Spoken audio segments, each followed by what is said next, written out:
চেনা অচেনা কাছের দূরের পরিচিত অপরিচিত সবাইকে নতুন এই ব্লগটিতে স্বাগতম।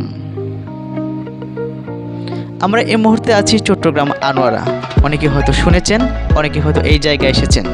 তবে আমার প্রথম অভিজ্ঞতাটা হলো এখানে আমি প্রথম এসেছি। কর্ণফুলী টানেল পার হয়ে আনোয়ারা অপেক্ষা করছি। আমরা এর পূর্বে একটি ব্লগে দিয়েছি যে আমরা যাচ্ছি চট্টগ্রাম বাঁশখালী মিনি কাশ্মীর।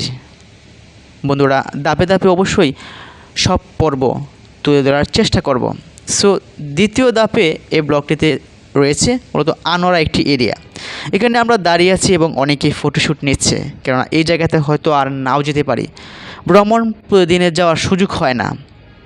শুক্রবার দিনে আমরা একটু সুযোগ পাই, যার ফলে আমরা এখন সিএনজির সাথে কথা বলে নিলাম, সিএনজি রিজার্ভ করে নিলাম। এখানে সিএনজিতে আপনার 900 টাকা বা 1100 টাকা লাগবে আপনার বাঁশখালী চম্বল বাজার নামতে আনোয়ারা থেকে। আমরা 7 জন মিলে একটি সিএনজি নিয়ে নিলাম। 7 জন যখন সিএনজি নিয়েছি সেক্ষেত্রে আমাদের ভাড়াটা 100-150 টাকা করে পড়েছে। সো অনেকটাই আমরা ব্যয়টা কম হয়েছে। সো আপনারা ইচ্ছে করলে একটা সিএনজি নিতে পারেন। আর একটু কষ্ট করে যদি অপেক্ষা করেন কোনো বাসের জন্য তাহলে আরও বেশি ভালো হয়। তবে আনোয়ারা থেকে আপনার চম্বল মার্কেট সচরাচর বাস বেশিটা পাওয়া যায় না। চট্টগ্রাম নতুন ব্রিজ থেকে কিন্তু চম্বল বাজার বা পেখোয়া অসংখ্য বাস রয়েছে, যার ফলে আমরা সিএনজি নিতে বাধ্য হলাম। সিএনজি নেওয়ার পূর্বে কথা বলে নিলাম কোথায় থামবো। একটা জিনিস সবসময় মাথায় রাখবেন, যখন কোথায় ভ্রমণ করতে যাবেন অচেনা জায়গা হলে অপরিচিত মানুষের সঙ্গে সম্পর্কটা আপনি সুন্দর করে রাখুন, যেন সবাই আপনাকে হেল্প করে। সিএনজি ড্রাইভার বলতেছে ঠিক আছে ভাই, সমস্যা নেই, আপনার জায়গার নামটা বলবেন, আমরা সেখানে আপনাকে নামিয়ে দেব।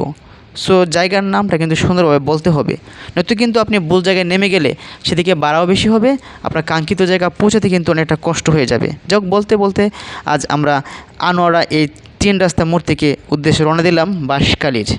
আনোয়ারা থেকে চম্বল বাজার থেকে বাঁশখালী যেতে কতটুকু সময় লাগবে সো অবশ্যই ধাপে ধাপে আমরা তুলে ধরার চেষ্টা করব। দেখা হবে নতুন কোনো ব্লগে। এর পুরো মুহূর্ত পর্যন্ত ভিডিওটি শেয়ার করে রাখুন যদি আনোয়ারা জায়গাটি না চিনে থাকেন। আর এই কথাগুলো অবশ্য মনোযোগ সহকারে শুনবেন। এটা হলো আনোয়ারা রাস্তার মোড়। এখানে কিন্তু বিভিন্ন জায়গায় যাওয়া যায়, সিএনজি চলাচলটা বেশি। মূলত আমরা কীভাবে গিয়েছিলাম তা হয়তো বলা হয়নি। আমরা কর্ণফুলী টানেল পার হয়ে আনোয়ারা নেমেছি এবং অপেক্ষা করছি সিএনজি বা বাসের জন্য। দীর্ঘক্ষণ অপেক্ষা করার পর কোনো বাস পেলাম না। একটি রেস্টুরেন্ট দেখলাম, রেস্টুরেন্টের লোককে জিজ্ঞেস করলাম ভাই কোন গাড়িতে সবচেয়ে বেশি ভালো হবে। রেস্টুরেন্টের লোক আমাদেরকে হেল্প করলো যে ভাই আপনার সিএনজি নিয়ে যেতে পারেন।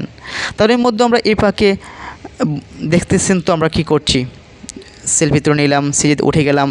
একটা উচ্ছ্বসিত ভাব নিয়ে আমরা ছুটে চলেছি সেই আনোয়ারার এবং সেই বাঁশখালীর উদ্দেশ্যে। অনেকটা স্টিল মোডে আছে।